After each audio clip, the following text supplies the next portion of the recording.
ದಾವಣಗೆರೆ ದಕ್ಷಿಣ ಕ್ಷೇತ್ರದ by election ಅಖಾಡ ರಂಗೇರ್ತಾ ಇದೆ. ಹೇಗೆ ಅಂದ್ರೆ ಶ್ಯಾಮನೂರು ಕುಟುಂಬದ 3ನೇ ತಲೆಮಾರಿಗೆ ಕಾಂಗ್ರೆಸ್ ಟಿಕೆಟ್ ಅನ್ನು ಕೊಟ್ಟಿರೋದು. ಸಮರ್ಥಿಗೆ ಟಿಕೆಟ್ ಕೊಟ್ಟಿದ್ದಕ್ಕೆ ಅಲ್ಪಸಂಖ್ಯಾತರು ಸಿಡಿದೆದ್ದಿದ್ದಾರೆ. ಟಿಕೆಟ್ಗೋಸ್ಕರ ಅವರು ತಮ್ಮ ಬೇಡಿಕೆಯನ್ನು ಇಟ್ಟಿದ್ರು, ಆಗ್ರಹ ವ್ಯಕ್ತಪಡಿಸಿದ್ರು. 35 ವರ್ಷದಿಂದ ನಾವು ಕಾಂಗ್ರೆಸ್ಸಿಗೆ ಕೆಲಸ ಮಾಡಿದ್ದೀವಿ, ಏನೂ ಕೇಳಿರಲಿಲ್ಲ, ಬಟ್ ಈ ಬಾರಿ ಯಾರು ನಮಗೆ ಮಣೆ ಹಾಕಿ ಅಂತ ಬಹಳ ಪ್ರಬಲವಾಗಿ ಬೇಡಿಕೆ ಇಟ್ಟಿದ್ರು. ಆದರೆ ಅಲ್ಪಸಂಖ್ಯಾತರ ಮನವಿಯನ್ನ ಕಾಂಗ್ರೆಸ್ ತಿರಸ್ಕರಿಸಿದೆ. ಹಾಗಾಗಿ ಒಂದು ಕಡೆ ಬಂಡಾಯ ಎದ್ದಿದ್ದಾರೆ, ಮತ್ತೊಂದು ಕಡೆ ಕಾಂಗ್ರೆಸ್ಗೆ ಗುಡ್ ಬೈ ಹೇಳುವಂತ ಕಾರ್ಯಗಳು ಕೂಡ ನಡೀತಾ ಇದೆ.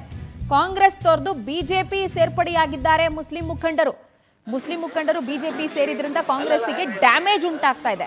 ನೋಡಿ, ಯೂಶುವಲಿ ಮುಸ್ಲಿಮರು ಬಹಳ ಎವಿಡೆಂಟ್ ಆಗಿ ಕಾಣಿಸೋದು ಐಡಿಯಾಲಜಿಕಲ್ ಡಿಫರೆನ್ಸ್ ಇಂದ ನಾವು ಬಿಜೆಪಿಯನ್ನು ವಿರೋಧ ಮಾಡ್ತೀವಿ ಅಂತ.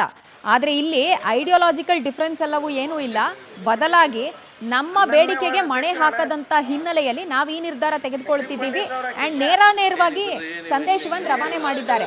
ಕಾಂಗ್ರೆಸ್ನ ಬಿಟ್ಟು ನಾವು ಬಿಜೆಪಿಯನ್ನು ಗೆಲ್ಲಿಸ್ತೀವಿ ಅಂತ. ಹಾಗಾಗಿ ಇದು ಕಾಂಗ್ರೆಸ್ಸಿಗೆ ಒಂದು ದೊಡ್ಡ ಡ್ಯಾಮೇಜ್ ಆಗ್ತಾ ಇದೆ. ಹೆಂಗೆ ಇದನ್ನು ಮ್ಯಾನೇಜ್ ಮಾಡ್ಕೊಳ್ಳುತ್ತೆ ಕಾಂಗ್ರೆಸ್ ನೋಡಬೇಕು.